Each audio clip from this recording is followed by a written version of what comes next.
सेना के लेफ्टिनेंट उमर फयाज की निर्मम हत्या के बाद कश्मीर के मौजूदा हालत पर बात करने के लिए हमारे साथ जनरल बिपिन रावत हैं। जनरल साहब, जिस तरह से लेफ्टिनेंट उमर फयाज को मारा गया, आपका पहला रिएक्शन? सबसे पहले तो मैं ये कहना चाहूँगा कि ये बहुत ही दुखद घटना है। लेफ्टिनेंट उमर फयाज कश्मीर घाटी के हैं। उन्होंने अपने बल पर, अपनी मेहनत के जरिए एनडीए में दाखिला हासिल किया। उसके बाद बहुत ही कामयाबी के साथ एक सफल अफसर बनकर दूसरी बटालियन राजपूताना राइफल में उनका दिसंबर 16 में कमीशन हुआ। वो इस वक्त अखनूर में तैनात थे। वहाँ से अपने परिवार के किसी फंक्शन में शामिल होने के लिए कश्मीर घाटी लौटे थे।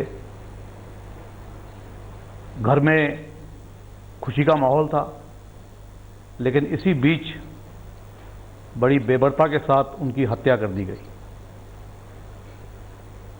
मैं इसके बारे में सिर्फ यही कहना चाहूँगा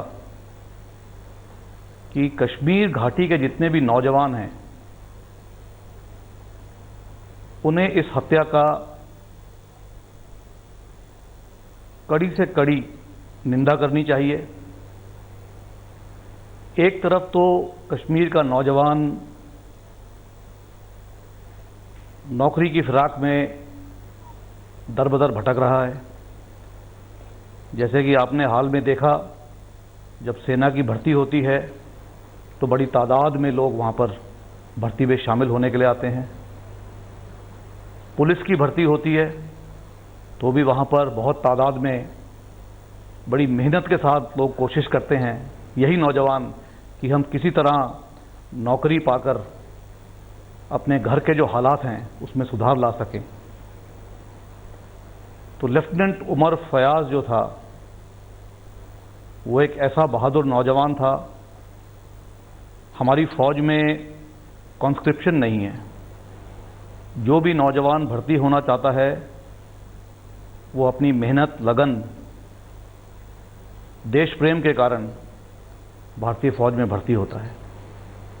और इसी भावना के साथ लेफ्टिनेंट उमर फयाज फ़ौज में भर्ती हुए थे। आज का जो नौजवान है कश्मीर घाटी में, उसको इस घटना से सबक लेना चाहिए। इस घटना पर सभी को विचार करना चाहिए कि जिस तरह का आतंक कश्मीर में फैलाया जा रहा है, ये कश्मीर घाटी के नौजवान, वहाँ की आवाम के लिए सही नहीं है। उनको शायद अब विचार करना होगा, आपस में सलाह मशवरा करना होगा कि किस तरह से आतंक के जो आका हैं उनको एक्सपोज किया जाए और आम जनता में ये भावना फैलाई जाए कि आतंक से जो नुकसान हो रहा है वो कश्मीरी आवाम, जो कि शांति की भावना चाहते हैं, उनकी जो धन संपत्ति है उसका नुकसान, और आखिर में कश्मीर घाटी का जो डेवलपमेंट है, जो उन्नति हमारी सरकार वहाँ चाहती है कि वहाँ उन्नति हो, ये सब उसको विफल करने की कार्रवाई की जा रही है। जनरल साहब, उमर फयाज की हत्या को लेकर आक्रोश है। इंडिया गेट पर भी कल कैंडल मार्च निकाला गया। सेना अपने स्तर पर किस तरह की कार्रवाई करेगी और क्या मैसेज रहेगा सेना का घाटी में? देखिए, सेना लगातार कार्रवाई करते जा रही है कश्मीर घाटी में। हमारा मकसद है कश्मीर घाटी में माहौल को सुधारना, और हमारी कार्रवाई घाटी में अमन शांति बहाल करने के लिए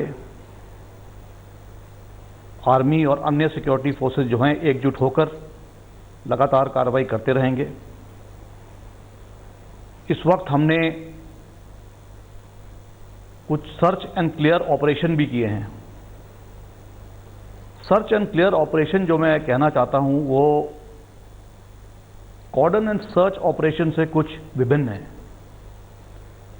पहले जब घाटी में हालात बिगड़े हुए थे 1990 से लेकर और आगे के दिनों तक, उस वक्त लगातार कॉर्डन एंड सर्च ऑपरेशन किए जाते थे, जिसमें गांव वालों को एक जगह इकट्ठा करके हाउस टू हाउस सर्च किया जाता था। इसमें आवाम को काफ़ी तकलीफ होती थी। इस वक्त हमारा जो मकसद है वो ये है कि जो नौजवान आतंक फैला रहे हैं और गांव वालों की जो और वहाँ के शहर वालों की या शहर वासियों की जो दिनचर्या है उसमें बाधा डाल रहे हैं, उसमें सफल ना हों। तो हमारा मकसद है कि जिस तरह का सेफ हेवन इनको गांव में और शहर में मिल रहा है, आतंकियों को बाकी शहरवासियों से या गांव वालों से अलग कर दिया जाए। इसीलिए हम लोग क्लियर और सर्च ऑपरेशन कर रहे हैं। वहाँ पे सर्च एंड क्लियर ऑपरेशन की कार्रवाई जारी रहेगी ताकि आतंकवादियों को शहर और गांव जैसे इलाकों में शय न मिल सके। हमारी कार्रवाई ये है कि इनको जो है, जो वहाँ की आम जनता है जो इस तरह का माहौल नहीं चाहती, जो ये कुछ आतंकवादी हैं जो वहाँ का माहौल बिगाड़ने की कोशिश कर रहे हैं, हम इस माहौल को बिगड़ने नहीं देंगे। आपने बहुत साफ तौर पर कहा कि सर्च एंड क्लियर ऑपरेशन वो आतंकियों के खिलाफ है, लेकिन कुछ लोग इस बात का प्रोपेगेंडा कर रहे हैं कि कश्मीर के हालात 1990 के दशक के हो गए हैं, वहाँ पर उस तरह के हालात पैदा किए जा रहे हैं, सेना उस तरह की कार्रवाई कर रही है। देखिए, अगर जिस तरह की आप कार्रवाई देखेंगे कश्मीर में, ज़्यादातर जो माहौल बिगड़ा है वो साउथ कश्मीर में बिगड़ा है। इसमें भी कुछ डिस्ट्रिक्ट हैं जैसे कि अनंतनाग का इलाका है, शोपियां है, बदगाम है, पुलवामा है। इस इलाके में माहौल कुछ बिगड़ा है। तो इस वक्त हमारी कोशिश ये है कि एक तो सबसे पहले हम लाइन ऑफ कंट्रोल पे घुसपैठ रोकें, तो उस पर हमारा पूरा जोर दिया जा रहा है। हमारी जो फेंस है उसको मजबूत बनाया जा रहा है। हम टेक्नोलॉजी का भी इस्तेमाल कर रहे हैं ताकि जिस तरीके से भी पार से घुसपैठ करने की कोशिश होती है उसे हम नाकाम कर सकें। और इसके अलावा जो अंदरूनी हालत साउथ कश्मीर की है, वहाँ पर जल्दी से जल्दी हम माहौल सुधारने में सक्षम हों। उमर फयाज के जो कातिल हैं उनके खिलाफ कार्रवाई करना बहुत ज़रूरी है। जम्मू कश्मीर पुलिस ने बहुत ही जल्दी और बहुत ही सफलता के साथ 3 आतंकवादी जो इस कार्रवाई में शामिल थे उनकी पहचान करने में कामयाबी हासिल करी है। हमारी कोशिश यही रहेगी कि अब हम इंटेलिजेंस बेस्ड ऑपरेशन करके इन 3 आतंकवादियों को या इनके अलावा अगर और भी कोई इस कार्रवाई में शामिल था उनके खिलाफ जल्द से जल्द कार्रवाई कर सकें। सब क्या कारण आप मानते हैं? खुद प्रधानमंत्री ने कहा कि सेना कश्मीर के लोगों की मदद करती है, चाहे बाढ़ हो चाहे दूसरे संकट हो, लेकिन जो युवा हम हाल के दिनों में देख रहे हैं उसमें लड़कियां भी शामिल हैं, वो कहीं ना कहीं सेना और सुरक्षा बलों ऐसा लग रहा है कि उनके खिलाफ उनको खड़ा किया जा रहा है। देखिए, सेना जो है कश्मीर घाटी में, जैसे मैंने कहा, लाइन ऑफ कंट्रोल में तैनात है। इनफैक्ट हमारी जो ज़्यादा नफरी है वो लाइन ऑफ कंट्रोल में है क्योंकि हम लोग घुसपैठ को रोकने की कोशिश कर रहे हैं। उसके अलावा जो हमारे राष्ट्र राइफल की और अन्य बटालियनें जो हैं जो आतंकवाद के खिलाफ कार्रवाई कर रही हैं वो नॉर्थ और साउथ कश्मीर में तैनात हैं।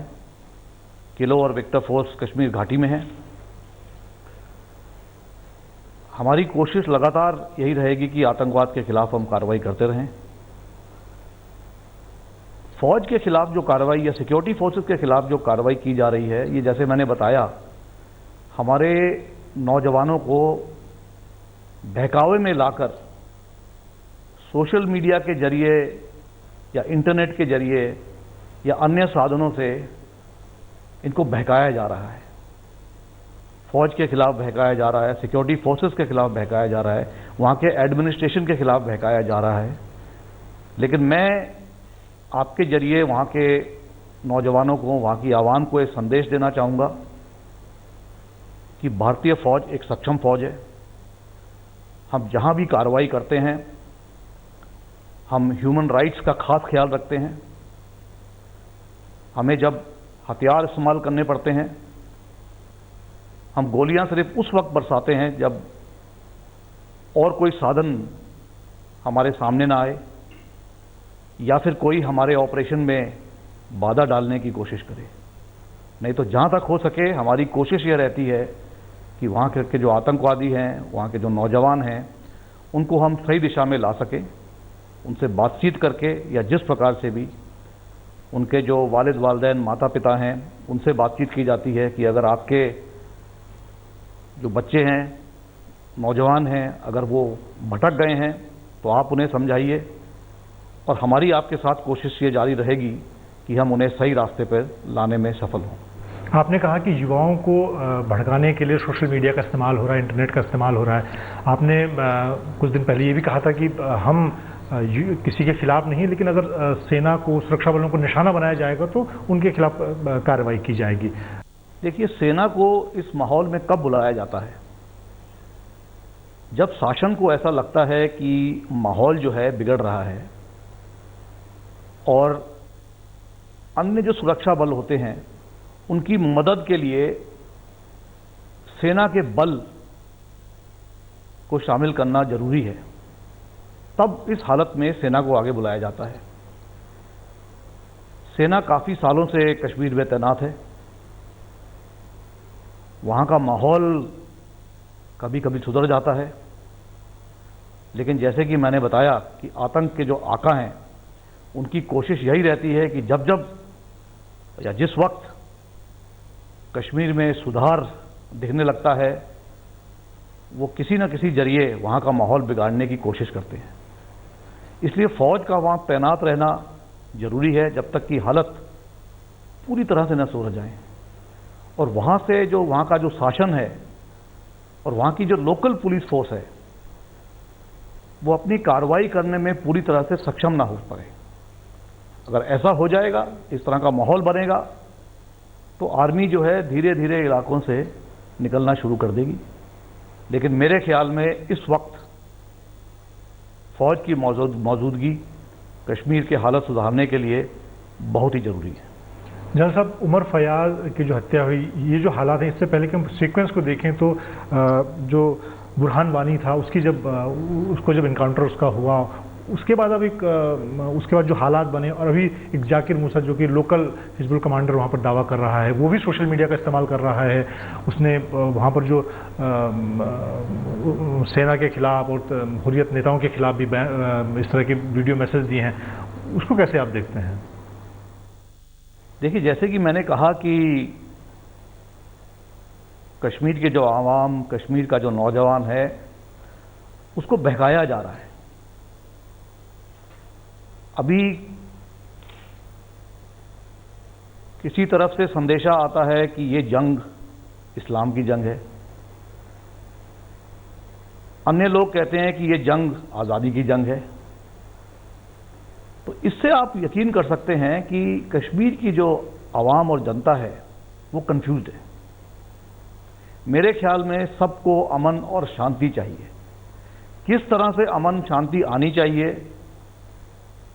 वो सिर्फ भारत सरकार और जम्मू कश्मीर की जो सरकार है, अगर उनकी बात पे विचार करें लोग, तो सही तरीके से अमन शांति आ सकती है। जनरल साहब, हमने कुछ दिन पहले देखा कि पुंछ के इलाके में हमारे 2 जवानों के साथ बर्बरता की गई। पाकिस्तान की जो बैट एक्शन टीम है उसका पीछे इसका हाथ बताया जा रहा है। हालांकि ये भी जानकारी कि सेना इस तरह के जो हमले हैं उनको पहले सेना ने कई हमले नाकाम भी किए हैं। किस तरह की कार्रवाई ऐसे हमलों से निपटने को लेकर सेना की तरफ से की जा रही है?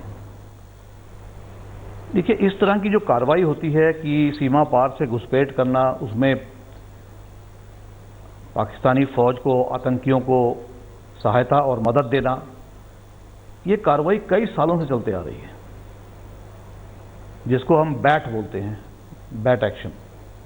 कभी कभी जो आतंकवादी होते हैं पाकिस्तानी सेना की मदद से अपनी कार्रवाई में सफल हो जाते हैं, लेकिन काफ़ी हद तक, और मैं ये कहना चाहूँगा कि कम से कम 99% टाइम हम लोग इस कार्रवाई को विफल कर देते हैं।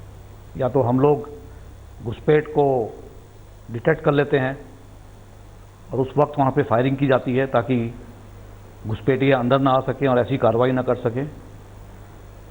लेकिन कभी कभी मौसम का या वहाँ का जो जंगल का इलाका है उसका फ़ायदा उठा के कभी कभी ऐसी कार्रवाई हो जाती है।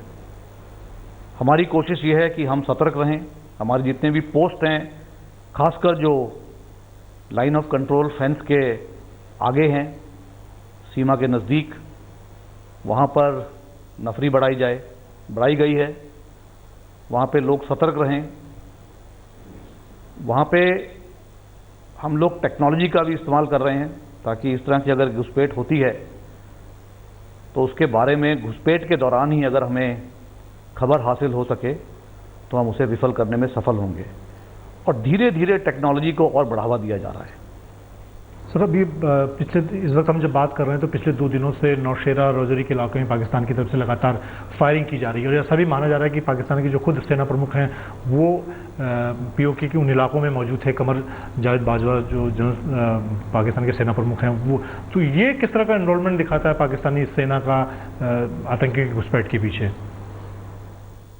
देखिए, ये सब कार्रवाई घुसपैठ से ताल्लुक़ रखती है। जैसे मैंने बताया, वहाँ पे शायद फ्रस्ट्रेशन है कि घुसपैठ की कार्रवाई नहीं हो पा रही है सही तरीके से। घुसपैठियों का मकसद है कि जल्दी से जल्दी अंदर आएं क्योंकि मौसम सुधर गया है। वो नहीं चाहते कि कश्मीर का माहौल हिंदुस्तान की फ़ौज और अन्य जो सिक्योरिटी एजेंसी हैं और जिस तरह से वहाँ एडमिनिस्ट्रेशन काम कर रहा है वो वहाँ का माहौल सुधारने में सफल हों। इसीलिए उनकी कोशिश यही रहेगी कि ज़्यादा से ज़्यादा आतंकवादी हमारे इलाके में भेजकर इस माहौल को और बिगाड़ने की कोशिश की जाए। आप जानते हैं अमरनाथ यात्रा भी आने वाली है। इंटेलिजेंस सोर्सेज के जरिए जो हमारे को खबर मिलती आ रही है वो ये है कि यात्रा को भी विफल करने की कोशिश की जाएगी। तो इसीलिए इस तरह की कार्रवाई चल रही है। पाकिस्तान के जो लीडर हैं वो बार बार, सभी लीडर अपने फॉरवर्ड इलाके का दौरा करते हैं, जैसे हमारे कमांडर करते हैं उसी तरीके से उनके कमांडर भी फॉरवर्ड इलाकों का दौरा करते हैं। लेकिन हमें ये ध्यान में रखना चाहिए कि जो भी इस तरह का दौरा होता है उसको हम लोग एनालाइज करते हैं कि इसका मकसद क्या था इस दौरे का। क्या ये एक दौरा था जो कि किसी यूनिट को या किसी यूनिट के जवानों को मिलने सिर्फ उनके चीफ आए हैं या किसी और मकसद से आए हैं? इसका बार बार हम एनालिसिस करते रहते हैं और उस कार्रवाई को एनालाइज करके फिर हमें क्या कार्रवाई करनी है हम लोग अपनी विचारधारा बार बार आपस में मिलजुल कर हम कार्रवाई करते हैं। और अगर इस तरह से कुछ कार्रवाई होगी या माहौल बिगाड़ने की कोशिश की जाएगी तो उसके लिए हम भी कार्रवाई करेंगे, विपरीत कार्रवाई हम भी करेंगे। लेकिन जिस तरह से सिविलियन इलाकों में गोले बरसाए जा रहे हैं, मेरे ख्याल में जब कार्रवाई हम लोग टेररिज्म के खिलाफ कर रहे हैं, टेररिस्ट को मारने में कर रहे हैं, तो उसमें इस तरह की बाधा डालना उस ऑपरेशन में और सिविलियन के खिलाफ कार्रवाई करना, इसका मतलब ये होता है कि पाकिस्तान से सोच रहा है कि हम लोग फिर सीज फायर उल्लंघन के ऊपर दोबारा विचार करेंगे कि भाई सीज फायर नहीं होना चाहिए क्योंकि इससे सिविलियन के ऊपर इफेक्ट हो रहा है। तो मैं तो यही कह सकूंगा कि शायद मार उसको भी पड़ी है सीज फायर के कारण, इसीलिए इस वक्त उसने शायद बौखला कर सिविलियन इलाकों के ऊपर या सिविलियन दस्तों के ऊपर फायरिंग शुरू कर दी है। सर, एक आखिरी सवाल पूरे माहौल को लेकर, कश्मीर को लेकर, जो हमने शुरुआत में बात की थी, जिस तरह के हालात हैं देश में, लोग जानना चाहते हैं कि कैसे हालात कंट्रोल होंगे वहाँ के। आपने बात की कि सेना लोकल लोगों के साथ है, उनको साथ लेकर चलना चाहती है।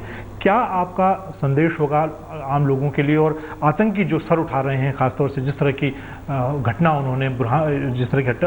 उन्होंने उमर फयाज के साथ की, उनके लिए क्या आपका कड़ा संदेश होगा? देखिए, मेरा जो है संदेश कश्मीर के सब आवाम के लिए सिर्फ यही है कि जो भी कार्रवाई वहाँ हो रही है इससे नुकसान कश्मीरियों का हो रहा है। इस वक्त टूरिस्ट सीजन शुरू हो गया है, टूरिस्ट जाना शुरू कर रहा है। वहाँ की जो आम आवाम है, जैसे कि हाउस बोट वाले हैं, शिकारा वाले हैं, पोनी वाले हैं या पोर्टर हैं, उनकी आमदनी पर असर पड़ता है। तो अगर इस वक्त माहौल बिगाड़ने की कोशिश की जाएगी तो इसका जो नुकसान है वो कश्मीरियों को ही हो रहा है। तो वहाँ के जो नौजवान हैं, वहाँ की जो आवाम है, मैं उन्हें यही हिदायत देना चाहूँगा कि ये जो है अमन शांति का बहाल होना आपके ही फ़ायदे में है। स्कूल कॉलेज अगर बंद हो जाएंगे, बच्चे और नौजवान अगर स्कूल और कॉलेज नहीं जा पाएंगे तो नुकसान आपका होगा। अगर वहाँ पे टूरिस्ट नहीं आएगा तो नुकसान आपके लोगों का होगा। आतंकवाद के जो आका हैं वो तो अपने महलों में बैठे हुए हैं, उनको कोई नुकसान नहीं होता है। तो उनके बहकावे में ना आकर आप लोग खुद आपस में मिलकर बहस करें, विचार करें और फिर आपस में यकीन करें कि या जिस तरह का माहौल वहाँ पे इस वक्त चल रहा है ये आपके लिए फ़ायदेमंद है या आपको नुकसान पहुँचा रहा है। ये शायद वहाँ की आवाम को स्वयं आपस में सलाह मशवरा करके इसका फैसला करना होगा। मेरी हिदायत सिर्फ यही होगी कि अमन शांति की बहाली होगी तो कश्मीरियों की उन्नति होगी, कश्मीर में डेवलपमेंट होगा, कश्मीर में टूरिज़्म पनपेगा। फ़ौज में हम चाहते हैं कि जितने से ज़्यादा कश्मीरी भर्ती हो सकें, लेकिन अगर उनका अंत उमर फयाज जैसे होगा तो फिर फ़ौज में उनका आने का फ़ायदा क्या होगा। हम तो यही चाहेंगे कि कश्मीरी आवाम हमारी फ़ौज में आए, हमारे साथ कंधे से कंधा मिलाकर कश्मीर का माहौल सुधारने में हमारी जो है हमें कामयाब बनाए। लेकिन जाकिर मूसा, बुरहान वानी जैसे जो लोग हैं या जो हुर्रियत के जिनके सपोर्टर वहाँ बैठे हैं, और जो उनको कैसे अलग किया जाएगा या उनको कैसे उनका खात्मा कैसे होगा? देखिए, मैं वही कहना चाह रहा हूँ कि जैसे बुरहान वानी होते हैं, इनको प्रोपागेंडा के जरिए लीडर का दर्जा दिया जाता है, फिर लोग इनसे जुड़ जाते हैं, फिर ये अपने ग्रुप बना लेते हैं। इस तरह जाकिर आता है, उसको ऐसा ओहदा दिया जाता है, उसको सोशल मीडिया या बाकी अन्य तरीक़ों से उसको लीडर का दर्जा दिया जाता है, फिर उसके साथ लोग जुड़ जाते हैं और इस तरह से माहौल बिगड़ता है। तो मैं वही कहना चाहता हूं कि जो लोग इनके साथ जुड़ रहे हैं उनको आपस में बैठ के सलाह मशवरा करना होगा कि जो आतंक फैलाना चाहते हैं वहाँ पर, जो आपको इस माहौल पर ले जा रहे हैं, क्या आप सही रास्ते पे जा रहे हैं? क्या इससे कश्मीर का फ़ायदा होगा या इससे नुकसान हो रहा है? अगर ये समझ लोगों में आ जाए और अगर लोग खुद आपस में बैठ के इस पे सलाह मशवरा करें तो उन्हें सही जवाब जो है स्वयं मिल जाएगा।